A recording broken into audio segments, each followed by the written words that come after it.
In this video, I'm going to show you how to use the private comment feature to communicate with students. So this is the student view. This is what this particular student would see through Google Classroom. On the assignment, it has a section for her to write in comments.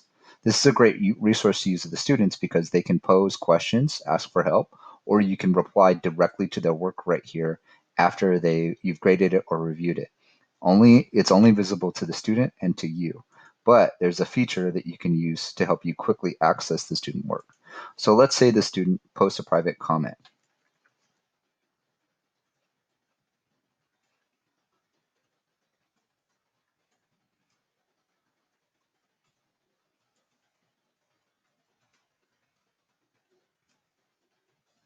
So she's going to put in a private comment. She says, "Will you please help me with this assignment? I'm not sure what to do."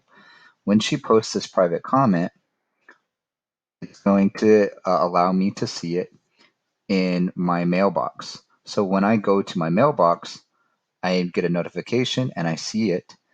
Now, from my mailbox, I can hit the reply button and quickly go to that student's work. That allows me to make it so that it speeds up my workflow and I can respond to that student very quickly. In order to set it up so that I have a priority mailbox, what I want to do is I want to go to this gear right here, go down to view all Outlook settings, and then I'm going to go to rules, and I'm going to create a rule that filters the classroom private comments. So to create that rule, you click on add new rule. You'll title the rule.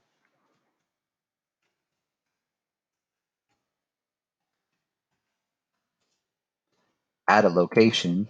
So you want it, add a condition. So you want it to be the subject includes, and then you want it to be private comment.